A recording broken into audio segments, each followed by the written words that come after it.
Good afternoon and welcome to the Studio Art Department's first lecture of the Winter Term Lecture Series. I'm Enrico Riley, Assistant Professor of Studio Art. Before we get started, I would like to ask everyone to please turn off all electronic devices out of courtesy for our lecturer. So all cell phones and iPads and all that stuff should be turned off. Today we are pleased to have Brooklyn artist Chris Martin as our speaker. Chris is also our artist in residence for this term, and I encourage all the students to get to know Chris and his work, which is on display at the Jaffe Fried Gallery. If you'd like to make an appointment to see Chris, either email Chris Martin or Artist in Residence, or you can contact Gerald Oughton, Director of the Artist in Residence program. Chris was born in Washington, D.C. and has lived in New York City for the past 35 years and in Brooklyn for the past 30 years. After spending 2.5 years as an undergrad at the Yale University undergraduate program, Chris attended the School of Visual Arts in New York City, where he received a BFA in art therapy.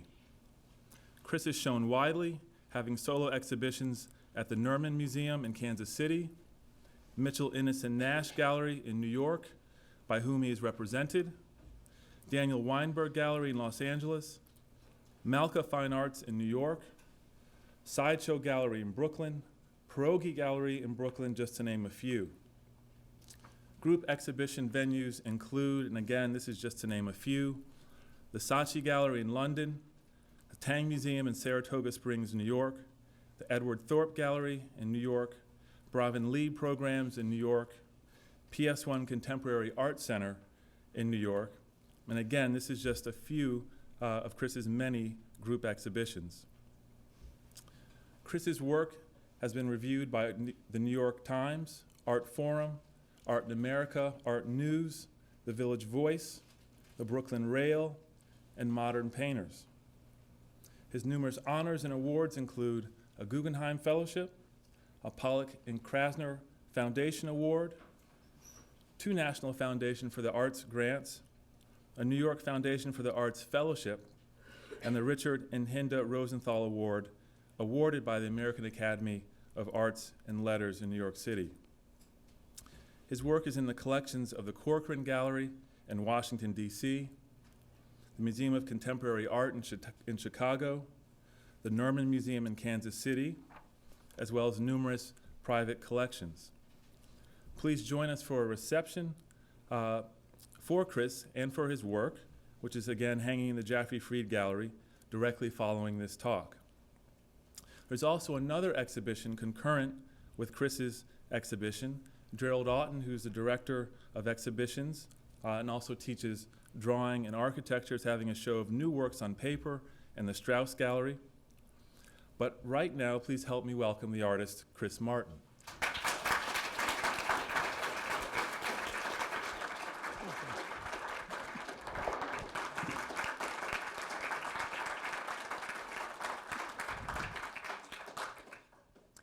Thank you, Enrico. And I want to thank Jerry and Brenda and everyone here at Dartmouth who has made Tamara and I feel very, very welcome. We're just getting settled in and look forward to the next couple of months, as well as the next 10 inches of snow, I hear. Can you all hear me? Good. I would like to ask any of you and all of you to please interrupt me with questions, observations, shouted epithets, anything, so that we can make this a little more of a dialogue and a little less of me giving a lecture. I would be more interested to talk with you and to the things that you all are thinking about and wondering about. So please raise a hand or just shout out. This is the painting that we have outside in the courtyard here. And I just wanted to say how happy I am to put this painting up on a wall outside. It's something I enjoy doing, putting my work out in the world in different ways. And it's the first time I've ever shared a wall with a Renoir. So, and a picture of Cézanne. So I feel very happy and honored, and I hope it's a good, funny tribute to those gentlemen. The last show that I had was here in Berlin. This is a picture of a very large painting in KOW Gallery in Berlin. Tamara and I were there this fall. And here's looking from the street into the gallery. And if you look to the right, there are two circular signs that say something about trucks or 3.5 millimeter. And you can see a small painting outside of, that I put outside of mushrooms. And so I also had the opportunity in Berlin to put paintings outside on the gallery and in courtyards and in various places. And here's the big painting with people dancing in front of it. The painting's about 24 feet long, about 11 feet tall, and it's called The Dance. So I was very happy that evening that everyone got really crazy and danced around in front of the painting. This is a shot of the previous show at Mitchell, Innes and Nash Gallery in Manhattan, and it's a show that I did with my friend Joe Bradley. And there is the painting that was leaning against the column. It's also a very large painting. And I bring that up because when we look at images and books and slides, it's hard to remember whether something is a tiny, something like you hold in your hand, or whether it's really large scale.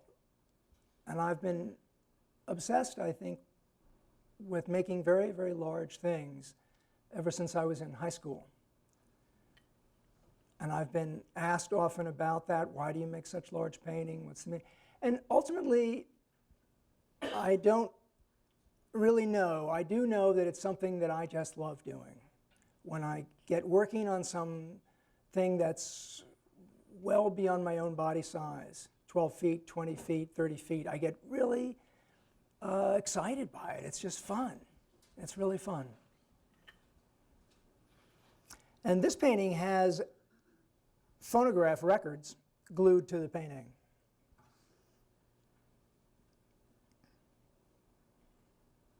This is a painting from that show, also a large painting called Hemlock.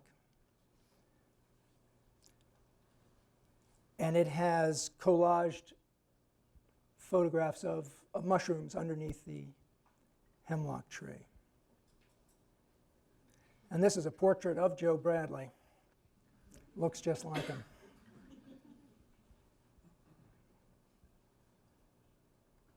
And I wanted to show you this because this is a photograph I took of the Walton County Fair. It's the Delaware County Fair in a small town in the Catskills, Western Catskills, and they have, prizes for sheep and goats and best chicken and best vegetables, and they also give prizes to the art show. This is the kids' art. And in fact, last year, Tamara was one of the judges. This was the previous year. And it just, I never get over this image because, at this age, the idea that this SpongeBob painting doesn't win a prize. Someone came in, no, this is like a first prize painting, or this is a third prize painting. And for all of you that are here studying art history or studying art, you're thrown into a educational system which is all about making judgments. Like, is this a good one? Or this was good except for the corner. This is the third best one. She's a more important artist than he is. There's this tremendous, this is human nature, that we're all making these judgments. And when I look at this image, You know, I really laughed out loud when I saw it, especially because some of the best paintings were like just covered with these ribbons so you can't see them. But it's really important to remember that, you know, it's all a big pile of bullshit. Seriously, you know, I mean, somebody likes something. I mean, there's this wonderful expression, I don't know anything about art, but I know what I like. And usually that expression is wielded to denounce those that have not studied art. But in fact, no matter how much we study art, we basically, if we're lucky, we know what we like. And everyone here, I hope, is learning what they like. And tomorrow you'll have maybe a different opinion if you're lucky. But so I put this up because here I am at this wonderful, serious school. And I don't actually really believe in education or in art education. Wow, no one has a question about that? So this is Walton, New York. This is J.J. Bluestone Company. And I was fortunate a couple of years ago that I was able to rent this really huge space and moved a lot of I had no old work there. I brought 70 canvases into this studio and made 70 paintings in the summer. The only thing that was in the space was a calendar with these pretty girls in it.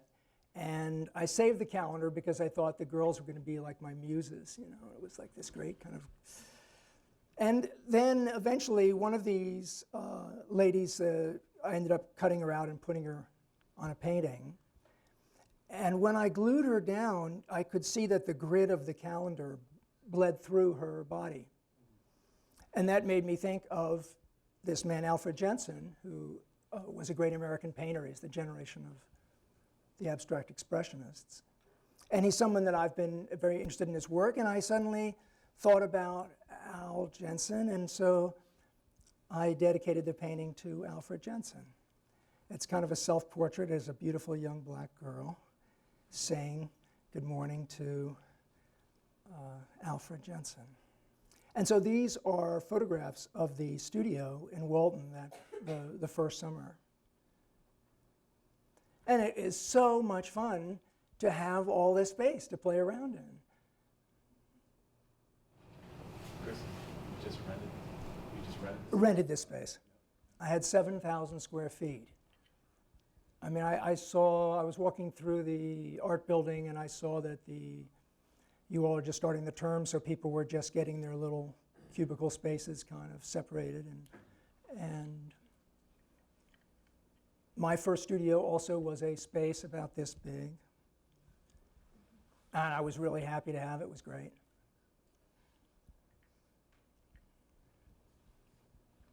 And this is just even more fun.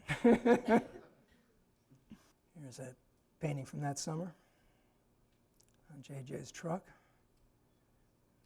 And then I went up there the next year and I did the same thing. I rented the space, brought 70 brand new canvases. The find of art is stretched Yes.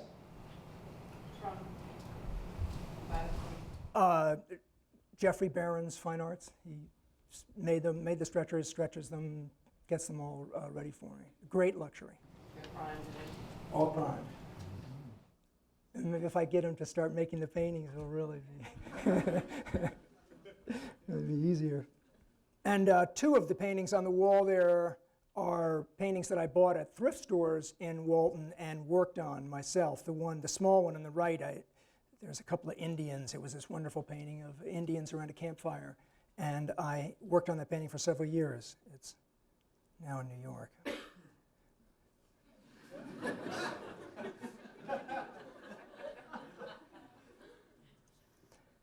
One of the great joys of working in this big space and being outside was able to work with spray paint without the fume problem so much. And I love working with spray paint.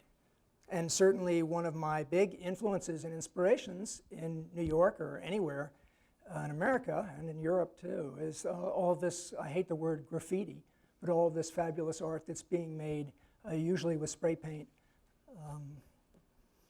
in urban areas everywhere. It's just great.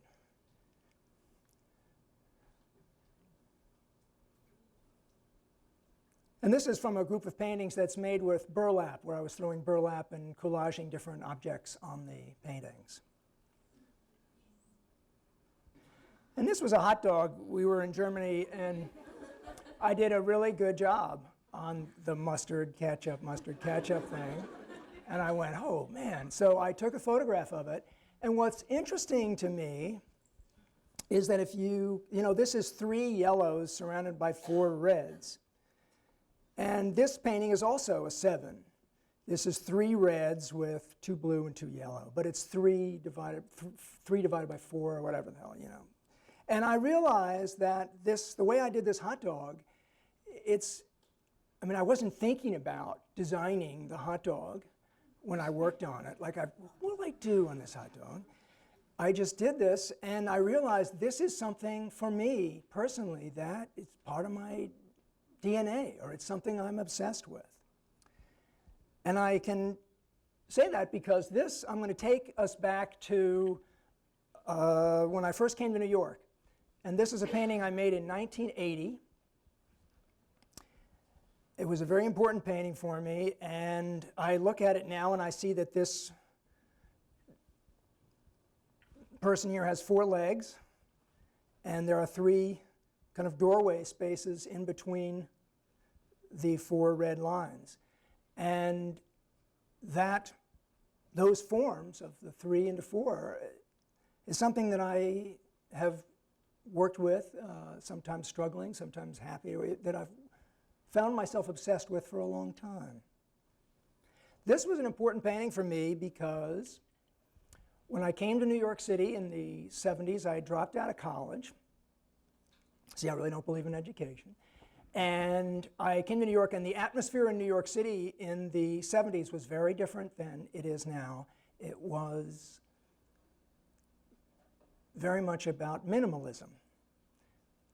Today, the art world is much more pluralistic. There's all kinds of things happening at the same time, and the institutional kind of powers that be sort of support this and accept this to some degree.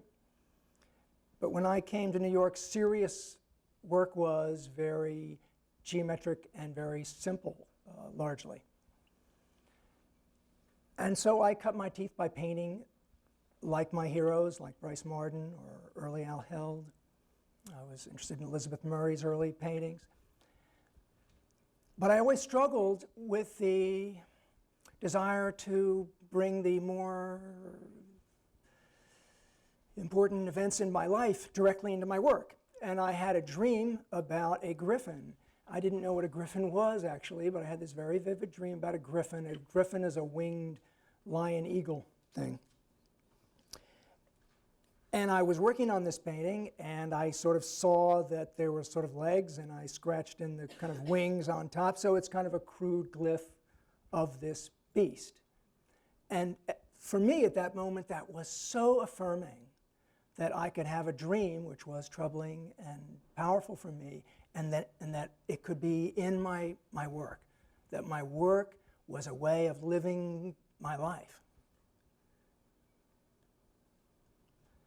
And another thing that started to happen in the 80s was that monolithic sort of situation in the art world started to break up, and all kinds of different work was seen, and I was very interested in the work of the European artists and Julian Schnabel and images. I began to paint. At that time, I began to paint both abstractly and with images. This is a ski slope map that I was remembering from my childhood. You can see that, right? It's like a mountain with a ski slope. It's dedicated to Marsden Hartley, who I was interested in. And there's a more recent ski slope map sitting in a bus stop outside my house. It looks kind of like the Museum of Modern Art. It looks so fancy there. Chris, were you living in the same neighborhood then as you are now? No, I moved to downtown Manhattan. I was living on Houston Street. And I had a studio in Brooklyn in 1980 and moved to Brooklyn in 84, something like that. Chris, how Yes. did people respond to your painting at the bus stop? Did you watch them? Yeah. My memory is that someone asked us to move it so they could sit down, which was a really good response. But I am very interested in what happens when you take paintings outside.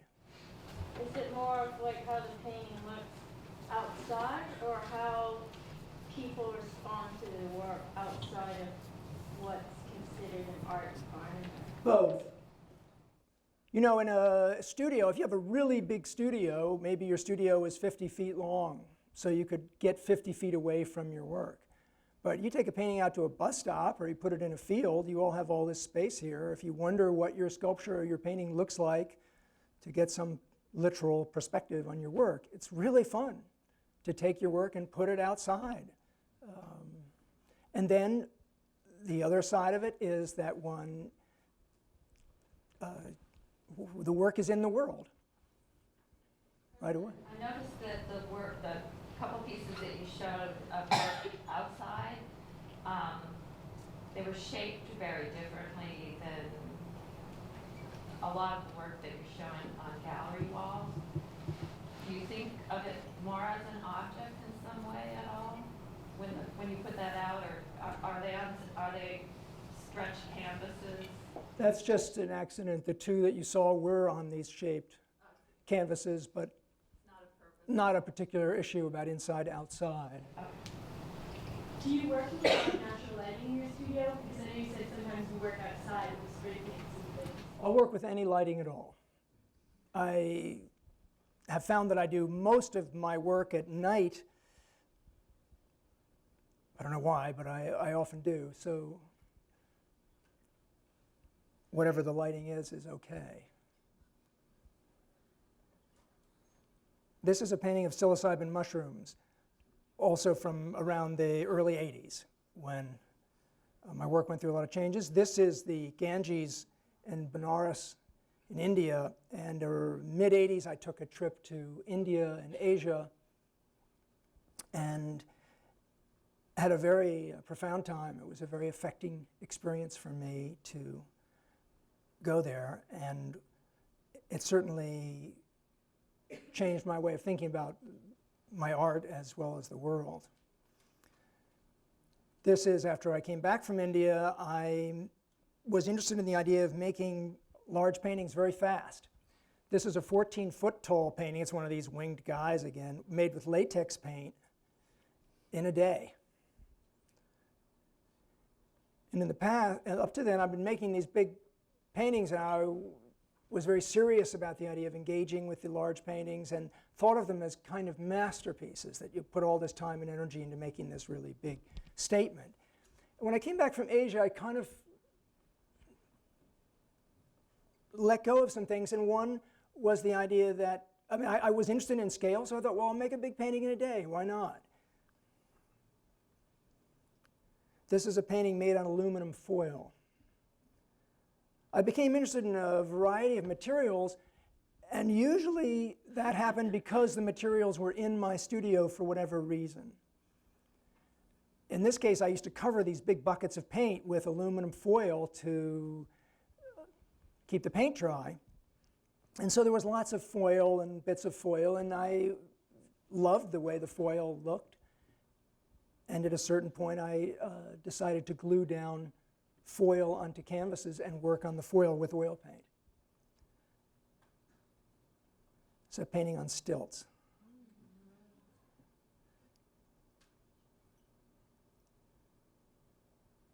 This great tree in the Catskills. This is a painting made with leaves. We're kind of around 1990s now. And I began to show my work in the late 80s, early 90s, and a group of my friends and contemporaries were having a lot of success, and we were showing our work. There was a renewed emphasis on abstraction at that time, and I got lumped into some people that were showing abstract paintings. And I was making these huge abstract paintings, and my dealer, poor guy, he was asking me to make smaller paintings, and he actually paid for me to have these like 7-foot stretchers made. And I tried to make these 7-foot paintings, and I ended up putting them all together here to make like a 45-foot painting. And he was really pissed off.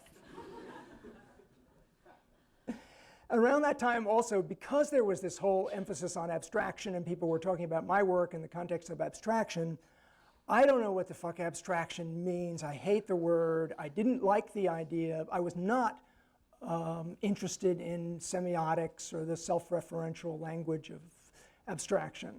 I've always been interested in painting solely as the possibility of communicating from one person to another.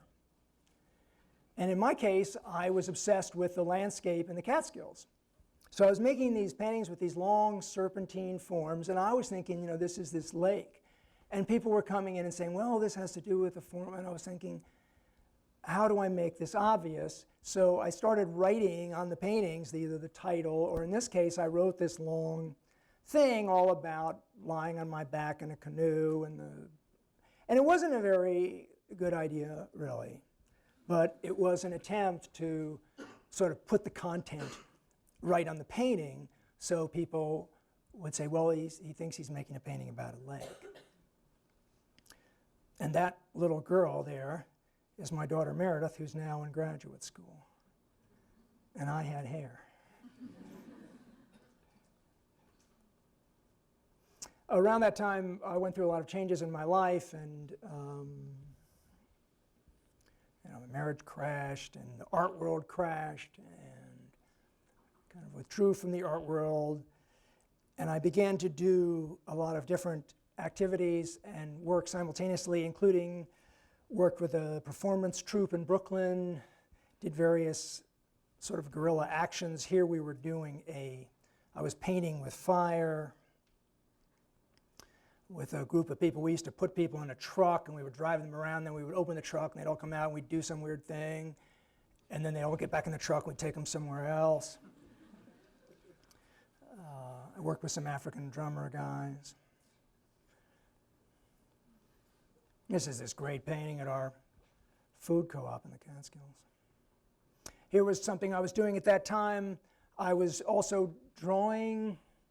I was putting a piece of cloth like over my head and then drawing blindly the outline of my head from the outside. Does that make any sense? So in this case, I was lying underneath the canvas and reaching through to draw.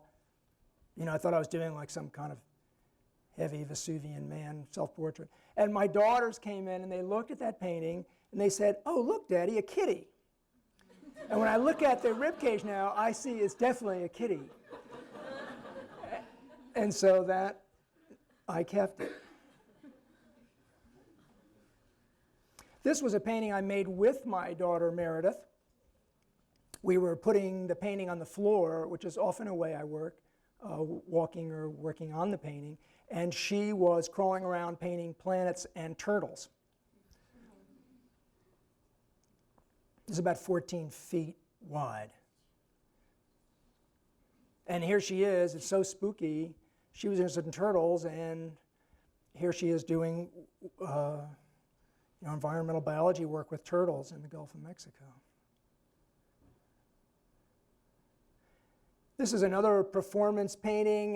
During that time, I also thought maybe that one could get energy into the situation by performing a painting in front of a booth, that you had to have the painting done in an hour.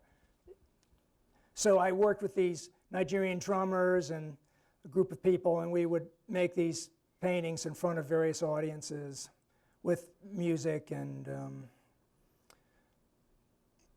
that's the painting.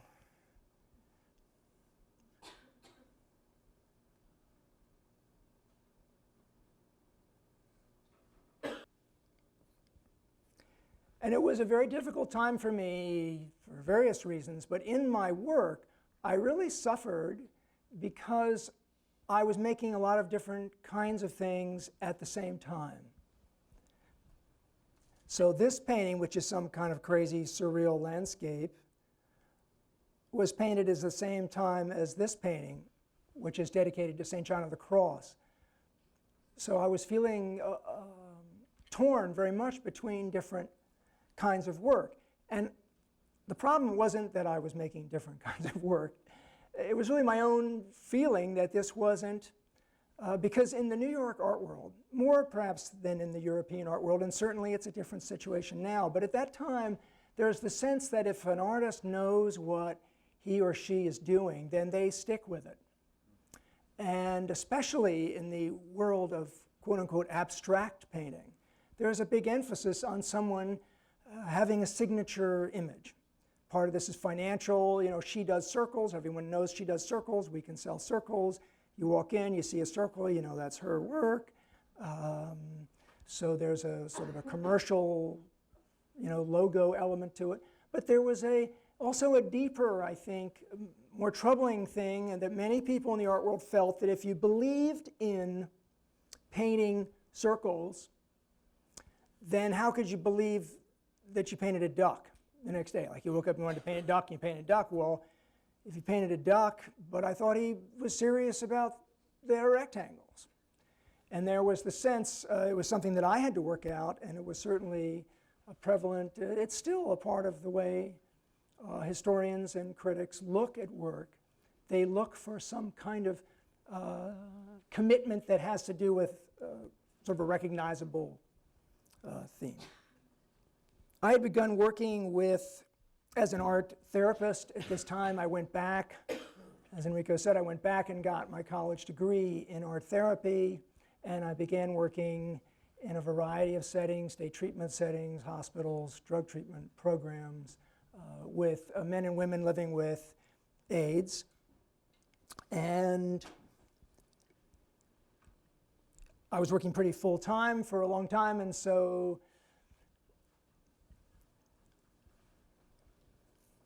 I really simplified my activities, and I began focusing on a group of paintings that were black with white lines.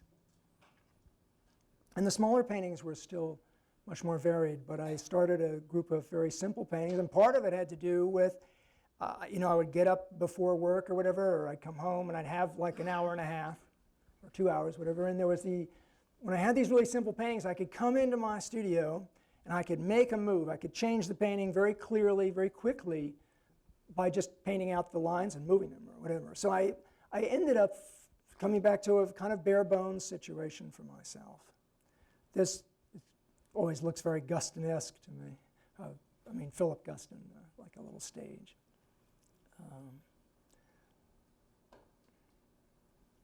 And yet things happened. I had some teeth fell out, and I had a model of my teeth on my studio drawing desk. You know, when they were going to make, probably very few of you students have had one. But anyway, you know, so I had this thing of teeth. So I ended up this painting. I couldn't never figure out what happened. And finally, I painted the teeth in the middle of the painting.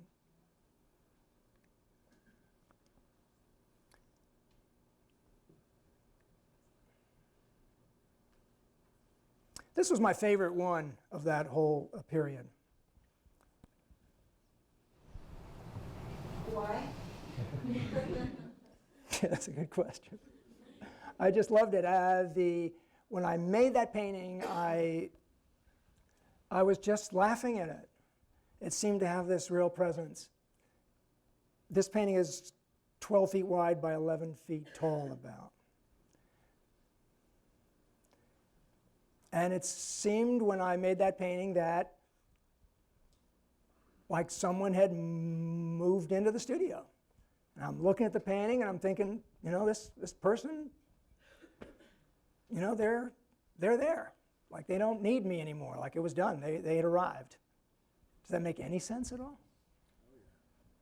And that's me and my friend and assistant Dave with that painting on Graham Avenue.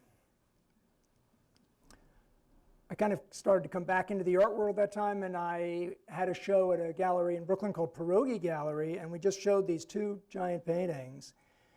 And instead of just putting the painting on a postcard, I wanted people to see the size of the painting. So we hit upon the idea of carrying it around Brooklyn and taking photographs. That's my friend Gilbert. That's Chick. So it was interesting. You carry a big abstract painting around Williamsburg, Brooklyn, at least in those days, and you got really interesting questions. People would come out and go like, "What do you got here?" You know, and you go, "Oh, it's a painting." And they go, "Well, what's it a painting of?" You know, and they would ask really good questions. And in this case, this guy with the white shirt and the suspenders, he went, "I'm an artist," and he went in his house and he brought out all of his paintings, his landscape paintings. And Tamara and I are now major collectors of his work. Really good paintings. Really lovely man. So you never, you know, I try it. Try carrying your paintings around. You might meet some interesting people. This is a part of a group of paintings that I made. I was friends with a bunch of people that started a place called Galapagos Art and Performance Space. And Fred wanted me to do an installation for, it was a club, art space, whatever. And so I made a bunch of paintings to be seen under ultraviolet light. So those ceiling lights are ultraviolet lights. And when you walked into the club, there was this kind of reflecting pool. So I was thinking about that sort of watery form. And this is the other part of that installation. We had a soundtrack with Kai Eriks. Just talk a little bit about how important your friends and peer group were or were not, you know, during once you got into New York. Rico's asking to talk about my peer group, friends, comrades, how important that was or how that affected my life, and it's absolutely vital. I mean, I dropped out of college, and when I came to New York, I did know a few artists that were in grad school in New Haven, and so I looked them up, and there was a building with like kind of no front door on it, but there were a bunch of people there, so I moved into that building, so I had some people that I knew. That was very important to me, to be in a building with a bunch of painters. Glenn O'Brien was in that building. Jean-Michel Basquiat used to crash in that building. He did all the walls, the little things on the windows. Robert Aron, the saxophonist. It was really an exciting thing. And you know, in some ways it's a question that's impossible to answer because it's so, what one makes and does and how one lives is so entwined with the people you love and the people you hang out with and the people you argue with. This group of people, the Galapagos people, had started doing a thing called Mustard, where a bunch of artists would go into these abandoned buildings, and they had one guy that was great, and he would hook up electricity from the city grid. He would like tap into the street lights, and we would run this electricity into these factories, and for 3 days, everybody would go into the factory. They must have stolen, I don't know how much power, and they would sort of clean it up and make installations and have bands, and they would do this whole mad thing, and then it was open for like 2 days. And everyone would get together and they would do performances, sculptures. People worked like mad, and then people would be sort of living in there. And they did these events. And then out of that, after they did that 3 or 4 times, they thought, you know what, let's try to, this is getting exhausting. Let's try, so they got a building, they got together, they rented this place. First it was called Mustard, then Galapagos. So then they made it into a permanent place where everyone got together, and there were sort of 7 original people, and they all contributed some money. They rented a building, and they turned it into this sort of nightclub, performance, sculpture, art place. And that was absolutely vital. I mean, and it continues. Yeah, Tamara and I live in sort of North Williamsburg, but it's near the border. I'm right on the border of Bushwick, and right now, you know, Bushwick is filled with all kinds of spaces. Tamara did an installation at a place called Party Expo, which was this kind of dilapidated building on Broadway. It had been a Party Expo store, so That's what it's named. And it's this big empty building. It's 4 floors, and they just have things happening. You go in there, and whatever it is, someone's crawling around the floor. There's a band on the 2nd floor. The 3rd floor is like a light show, whatever. And the energy is wonderful. So that's what it's all about in some ways, I think.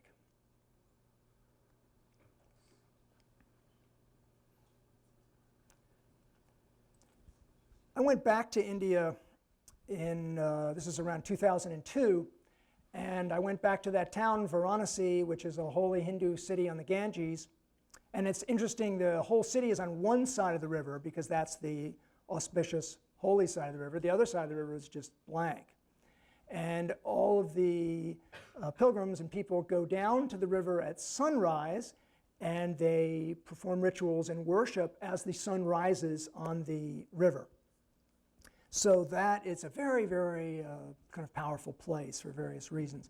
But that image of people kind of worshiping the sun over the water really stuck with me. I made a lot of drawings, and when I got back, I'd been making a lot of night paintings and staying up all night and all these black paintings, and I came back, to try to make some sunlight paintings.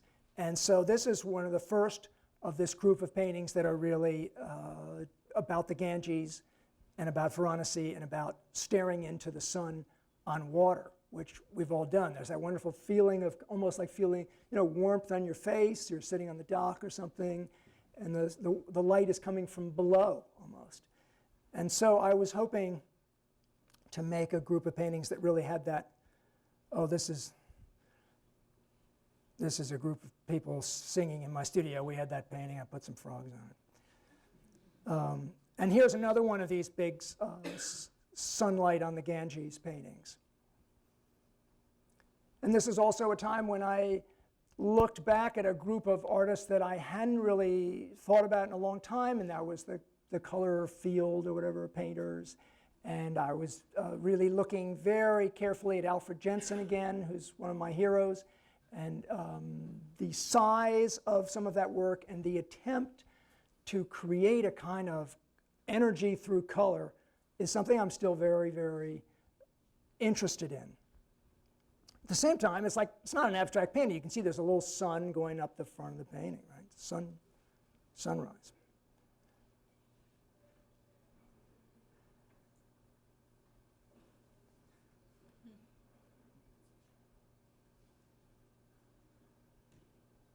I'm painting a big painting on my roof in Brooklyn. Another one of these sunrise paintings.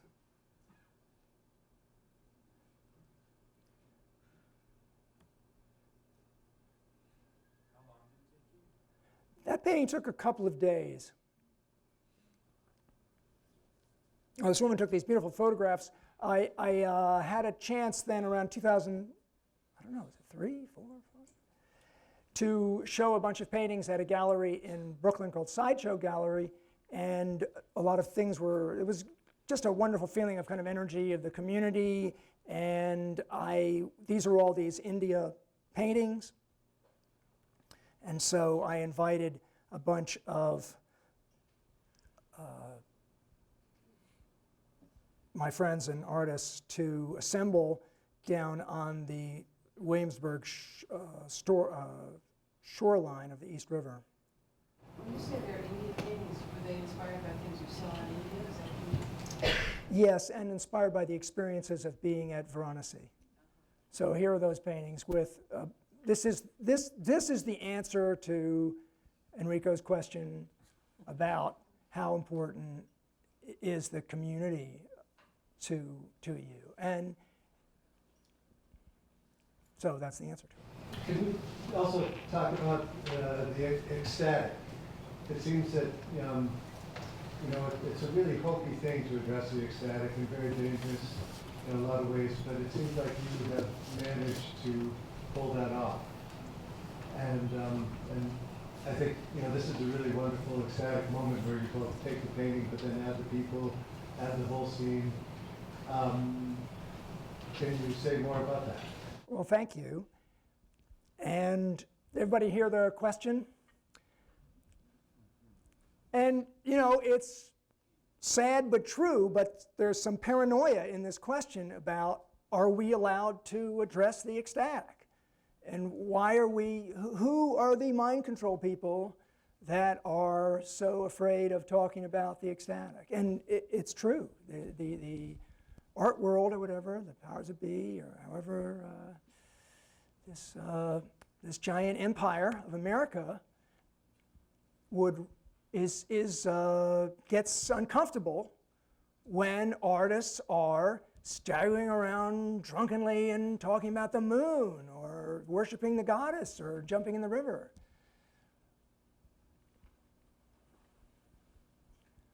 You know, it was such a hot day that, you know, we stayed there all day and people were making movies and we were playing, that we ended up going swimming in the East River, which I never thought I would do in my life. I did not get a tetanus shot afterwards. I mean, the hard part about it was actually, once, you know, we weren't going to do it, but then these two girls, and they were out there swimming around going, hey, it's great. And we waited to see if they were going to die, and after a few minutes, we said, okay, like they are really happy. So we went in, but going in was really weird because you're walking on kind of dead cars and people, you know, so you went in with your sneakers on, but then, anyway, so I don't know how I'm going to answer your question about the ecstatic. I think the only way to answer that is I'm going to be here for 2 months, and maybe we can drag some furniture out of one of these buildings here and build a big bonfire and talk about how we can all get a little closer to the ecstatic. I think what's interesting is that there are many cultures.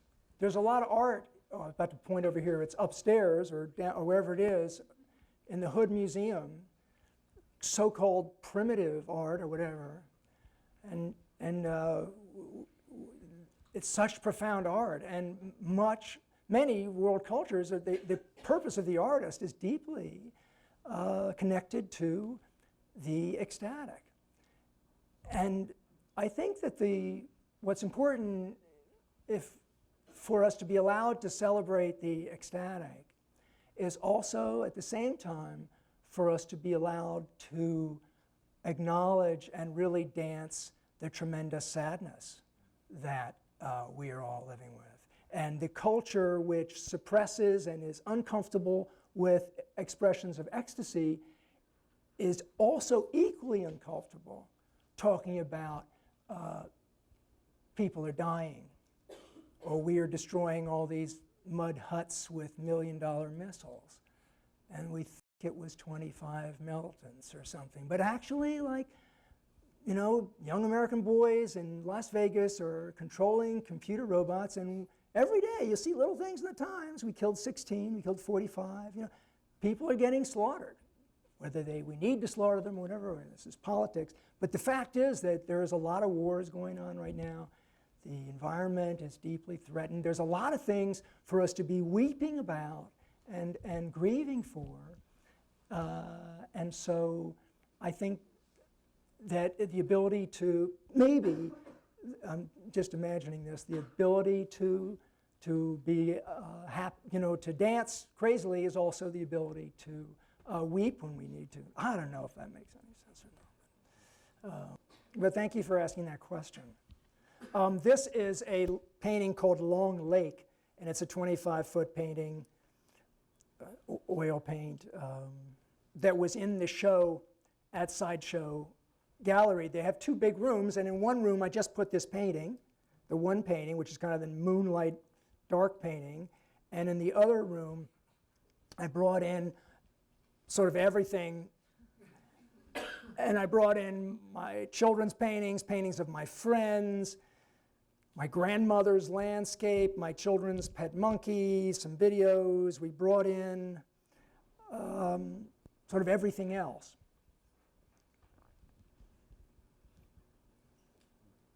And in addition, I was able to hang some paintings on the building across the street from the gallery, which was run by this lumberyard people, but they had this empty building, a plumbing supply, and so they let me hang paintings on the building. including actually a framed drawing, like a matted and framed drawing. It was fine. Like 6 weeks later in the rain, it was fine. I went back to my framer and I said, you know, you do a really good job. And there's a large painting on the side of the gallery.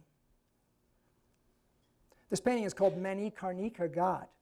And ghat is a word that refers to these stepped platforms in Varanasi that go down to the Ganges River. And when there are floods, or it goes down, so there's these big step platforms. And in this case, Varanasi is also famous as a very auspicious place to die.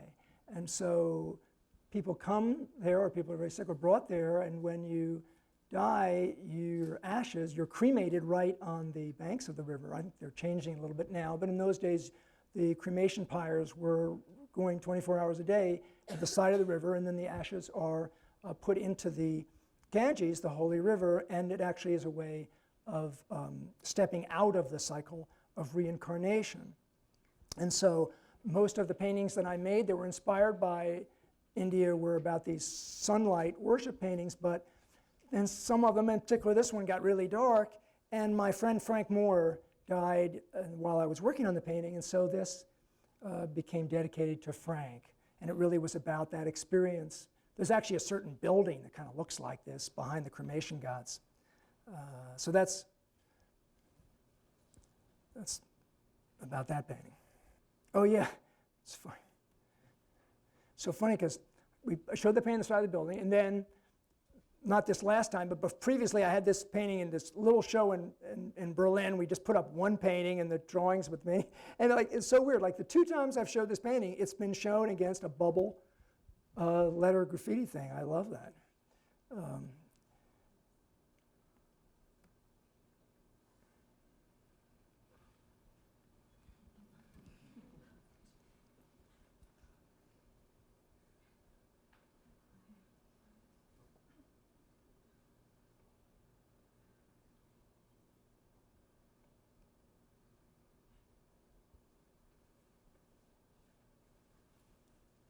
This is a painting I made on psilocybin with a spray gun on a bathroom towel. This is a painting I made on bread.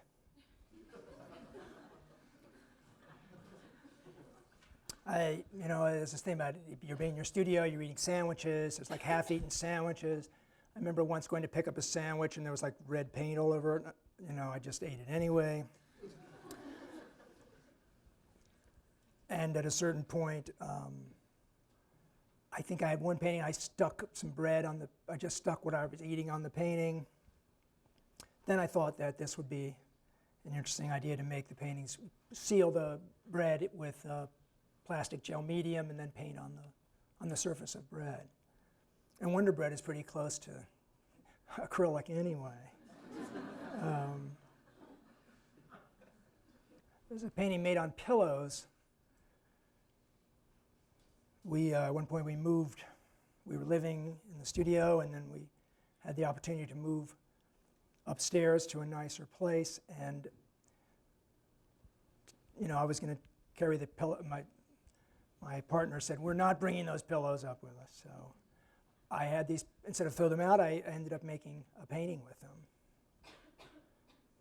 This actually is the second pillow painting. This was made with spray paint.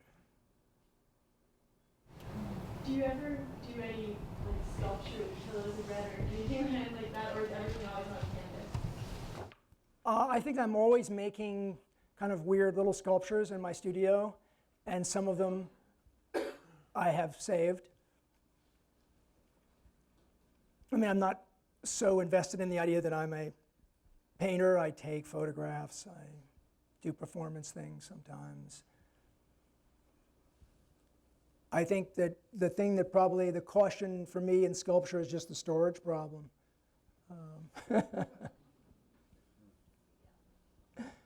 And this is my partner Tamara and her paintings.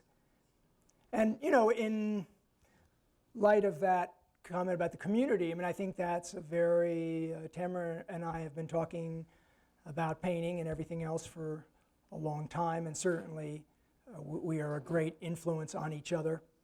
and her interest in, odd, crazy materials, Christmas garlands and stuff that comes from her history in California was really important to me. And so I think there's been a dialogue for us between, around that issue of materials. And there was a certain point I started putting bumps. I think, can you see that there are these bumps? The thing is sticking out from the painting. I started putting paper mache shapes on the paintings. And this is a really large painting with these, you can't see it here, but there are these big bumps that stick out from the surface of the painting. Oh, this is my best friend Peter Atchison. He's a wonderful artist, and his daughter Isabel, from about age 6 to about age 11 or 12, she's still actually a really good artist, but there was a period when Isabel was just an extremely talented, even more than the usual 8-year-old or 9-year-old genius. She was just an amazing artist, and we used to refer to her as the master. And he would call me and say, "Oh, let's see what the master has done now." And and so this is Isabel working in their driveway. And I think there was a period for both of us when we were very humbled by the idea that Isabel was a better artist than we were. And now she's sort of adolescent and she's not quite so good anymore. But it's a long-standing interest of mine, and that is that this world that we're in, for mostly social reasons, or for I can just hear myself going to some rant about what outside art. Anyway, this is Tamara with Thornton Dial. Anybody here know who Thornton Dial is? He's a great, great American artist. He's one of the great American artists of our time. And because of the way the art world is structured, through kind of racism, class warfare, whatever, he is a quote-unquote folk artist. So he can be shown in the Folk Art Museum, but he's not included in the narrative of the art of our time. It's in a special little thing. And it just drives me mad that most of the great art being made, there's a tremendous amount of great art being made by African Americans in the rural South. And it was going on since like the 50s, 60s, 70s. And there are a number of people, Lonnie Holly, all these great quilt makers from Gee's Bend, Jimmy Sudduth. In Miami, Purvis Young he just died, is one of the very, very great artists in America. And this is a separate little art history, and it's fucked up, and it has nothing. It's just about class warfare, and it really is less about racism now, because what's now, it's like if you have a master's degree, you can be anything, and you can be in the Museum of Modern Art. But if you just make it up yourself, you didn't get an education, you are put into another category. And this is Tamara in front of some really big Thornton Dial paintings that we were looking at in Atlanta, which was an amazing experience. We were looking at hundreds of these giant paintings by Thornton Dial, and he's a very impressive man and a great, great artist. There I am in front of this. It gives you some sense of the physical reality and intensity. There's this other guy, Lonnie Holly, and we are holding up his self-portrait, a drawing that I bought from him, and all around us are actually his sculptures. Another really incredibly talented and interesting man. Very, very profound guy, this guy. Lonnie Holly.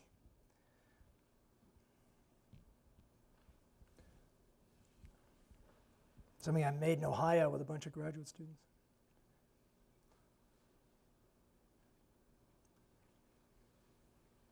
So I think it's time to get like something to eat or something. But these are more, we're kind of coming up to the last few years.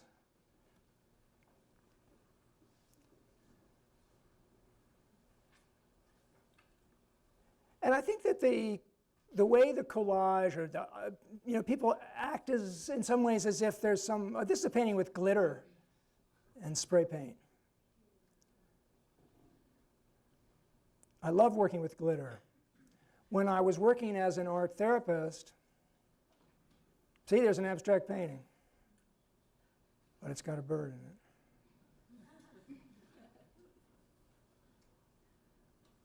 Could you talk quickly about James Brown?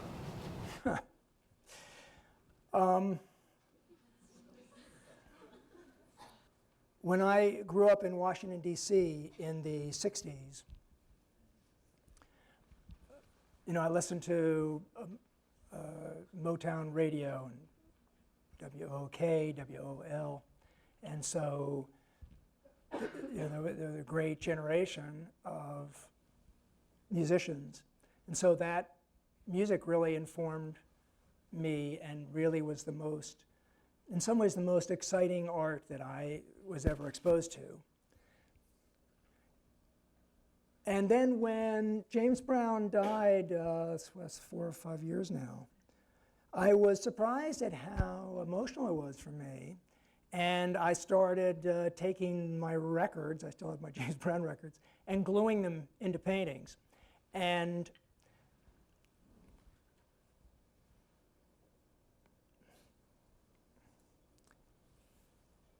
I mean, he's an incredibly profoundly intelligent man and great artist, and also a very significant figure politically and socially. And he also had his problems with women and with violence. But this is a man who was basically abandoned as a little child. He had no family, and he, you know, he met another kid that was a musician in like reform school prison, and they stuck together, and he made himself into one of the great artists of our time. So it's a very inspiring thing, but I'm just bullshitting. I mean, basically, well, why should I talk about James Brown? You just put on some music, and there's a very, very powerful force there. And I think that I had a wonderful high school art teacher, and I was in a difficult place in my own home life, and I would try to just be away from my house as much as I could, and he let us go and just stay in the art room of this fancy school. And so I spent all my weekends, just all my time in the art room, and he had his big speakers, and he let me play music. And there was like books everywhere. And so that was a moment for me when I was 14 years old. I was copying a particular Picasso painting called The Dance, and I was listening to Mashed Potato Popcorn, and I was drinking Coca-Cola, so I had a lot of sugar, a lot of ecstatic sugar energy in me, and it was just suddenly completely clear to me that this was my job. So, you know, so that's my other connection to James Brown. But that's it. Thank you very much.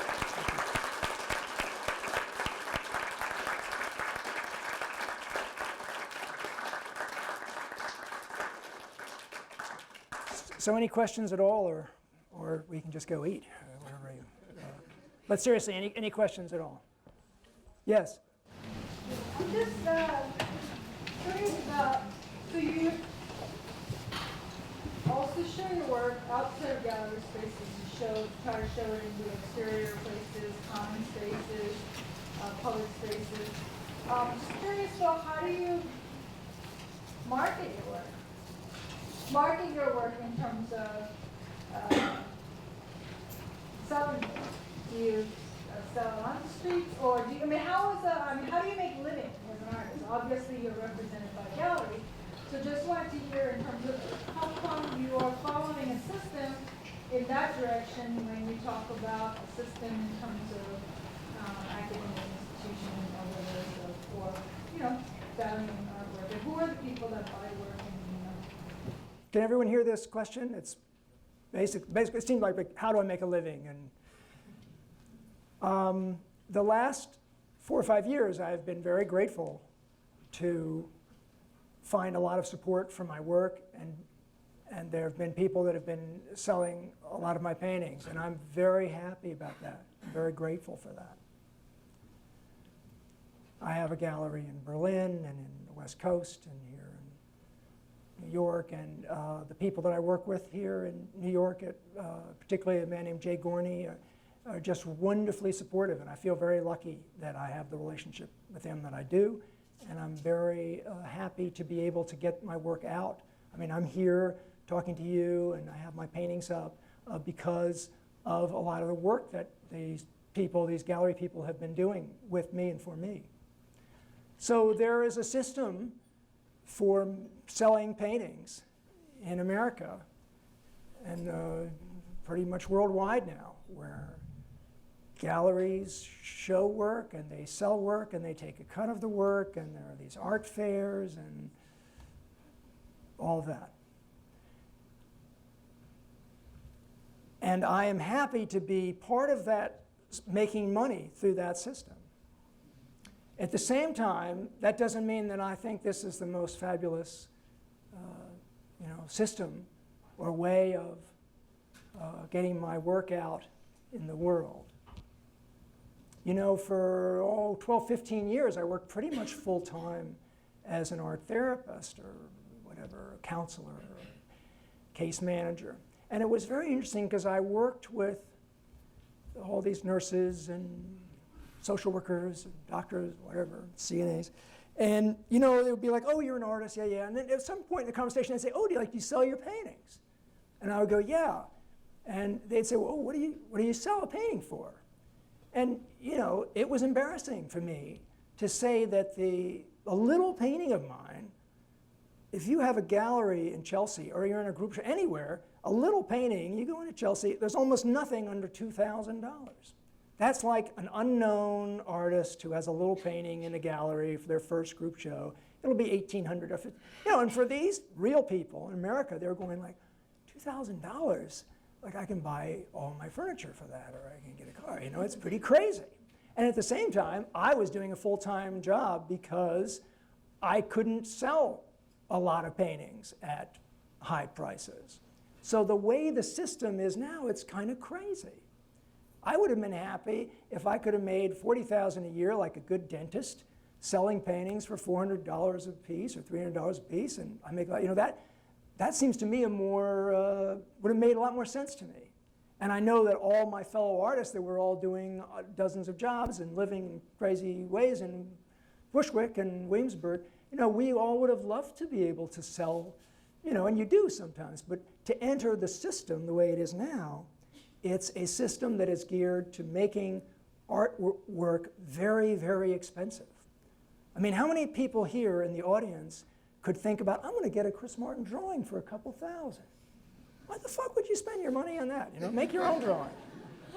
So, you know, it's weird that we're talking about something where, who here can afford my work? What's wrong with this picture? And I'm happy that some rich people have been buying a bunch of my paintings, but that doesn't mean that I'm blind to the way this system is. It's a completely fucked up system. You know, there's a great interview with Bob Dylan. It's in the 60s, and some interviewer saying, like, you know, what's the problem with the atomic bomb? And something. He's going like, listen, man, the problem today is not the atomic bomb.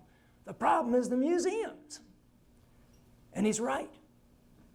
You know, we were talking with a friend, and they were saying the Museum of Modern Art shows, I don't know, less than 1/10 of 1% or whatever. For every object you see at MoMA, they've got 5,000 things buried in storage. And yet things are supposed to be worth $45 million a piece. Well, it's bullshit. It's crazy. You know, I mean, like Isabel was making really terrific, beautiful paintings, but they had no value the way the system is now. But Peter, her father, could sell a painting for $2,000 for a tiny little painting. But Isabel's work had no value. So the way the culture puts value on things, it's very important not to confuse that, because this is a totally fucked up, out of control, capitalist, materialist juggernaut, you know, that's destroying the whole planet. We can see this. And the art world is no exception. The way art is, I don't know, I'm sorry, this isn't even your question. Your question is probably, how are you going to make a living? No, I think though, you answered it in a direction that I wanted to actually hear. So, I mean, there are different ways of making a living. I have good friends that get a job, like they get a good 2 or 3 day a week job. And they're not going to become millionaires, but they're supporting themselves. In some cases, they even have health insurance, and they're able to be artists. And certainly all the poets that I know, I mean, you think we got problems. Poets are just fine, because they can either become a professor, or if they really just want to be in the world and be a poet, well, I'm always giving money to poets and trying to buy them lunch. If you know a poet, take them to lunch, because like, there's no way, unless they can play guitar, and then maybe they could take us all out to lunch. But the way it's, you know, one tries, and you come out and you go, how can I make a living? And that is a game. That is, you know, it's got its own rules and it's got its own excitements, and but it's important to not confuse the value put on things by this capitalist thing with the real value that painting can have for us, or music can have for us, which is profound.